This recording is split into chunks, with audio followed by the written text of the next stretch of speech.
शक्तियां, नौजवान साथी, पिता तुल्य बुजुर्गों, सभी को आपके बेटे, आपके बच्चे हर्ष शिकारा की तरफ से हाथ जोड़कर राम राम।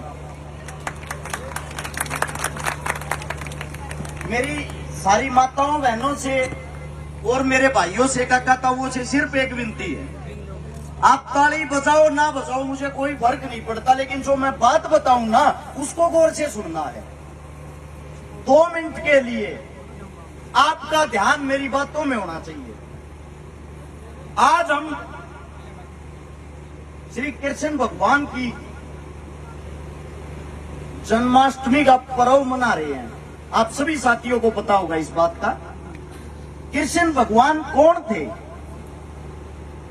कृष्ण भगवान के क्या कार्य थे, ये बहुत ही कम आदमियों को पता है।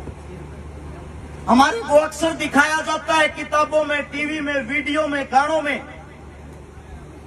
कृष्ण भगवान तो रास रचाने वाले थे, कृष्ण भगवान तो गोपनियों में खेलने वाले थे, कृष्ण भगवान तो चूड़ियां बेचने वाले थे, कृष्ण भगवान की 16,000 रानियां थी। यही सुना होगा आप सबने। मुझे बड़ा दुख होता है हमारे भगवान का, हमारे हिंदू धर्म का ऐसे जब मजाक बनाया जाता है। ये सारी की सारी बातें अगर आप गौर से देखोगे और गौर से सुनोगे, आपको स्वयं पता लग जाएगा कि ये सारी की सारी बातें बेबुनियाद और झूठी हैं। मैं आप सभी से पूछना चाहता हूं, जब उसकी 16,000 रानियां थी तो उसने राधा के साथ विवाह क्यों नहीं किया, जो उसके लिए जान छिड़कती थी, जो उसके लिए सबसे ज्यादा प्रेम करती थी? अकेली उस राधा को क्यों छोड़ दिया? उन 16,000 रानियों से तो उसने शादी कर ली। ये सारी बातें हमारे धर्म को कमजोर करने के लिए कुछ मूर्ख इंसान अपने आप में वाहवाही लूटने के लिए हमारे को परोस के दे देते हैं। मैं आप सभी से पूछना चाहता हूं, जिसकी 16,000 रानियां हो, जो रास रचाता हो, क्या उनके मंदिर बनाए जा सकते हैं? क्या उनको आप लोग भगवान का दर्जा दोगे? एक बात सोच के देखो, अगर आपका बच्चा कहीं रेलवे स्टेशन पे, बस स्टैंड पे जाके 2-4 लड़कियों के पीछे घूमेगा, आप उसको कैसे शुद्ध और अच्छा मान लोगे? नहीं मान सकते ना। फिर अपने भगवान का इतना अपमान कैसे सह लेते हो? मैं आप सभी को बता दूं, आज जो श्री कृष्ण भगवान थे उनकी सिर्फ एक रानी थी जिसका नाम था रुक्मणी। और रुक्मणी जो थी उसको वचन दिया था कृष्ण भगवान ने। वो वचनों का पक्का इंसान था, वो ग्रंथों का ज्ञाता था, वो हर चीज को समझने वाला था, वो हमारे हिंदू धर्म को बचाने वाला था। वो ऐसी गलत शिक्षा हमें कभी नहीं दे सकता। आप अपने छोटे छोटे बच्चों को कन्हैया की ड्रेस पहनाते हो, उनको तैयार करते हो। मैं आपसे पूछना चाहता हूं, अपने बच्चे का ऐसा जीवन कौन बर्बाद करना चाहेगा? अगर कृष्ण भगवान सच में इतने गंदे होते। अब मैं बताता हूं कृष्ण भगवान कौन था। कृष्ण भगवान की हर चीज से एक एक चीज जुड़ी हुई है। कृष्ण का साथी था सुदामा, जो सबसे गरीब था। गौर से पढ़ के देखो, गरीब आदमियों का मसीहा था वो सुदामा जो है उसी चीज को दर्शाता है। और जो कृष्ण भगवान था वो गौओं का रखवाला था। जिस वक्त कृष्ण का जन्म हुआ, पूरी पृथ्वी के ऊपर 9 करोड़ लोगों की जनसंख्या थी। 125 करोड़ उस वक्त गौ माताएं थी जिनको संभालने वाला कोई नहीं था।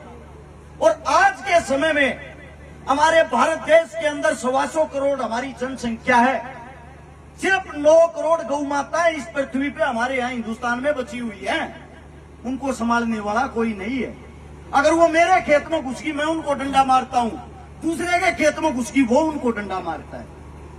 जो बिना भाई की बहन होती थी, जिसके सिर पर कोई नहीं होता था, कृष्ण भगवान उनके घर जाके उनका भाई बनके उनके भात भरता था।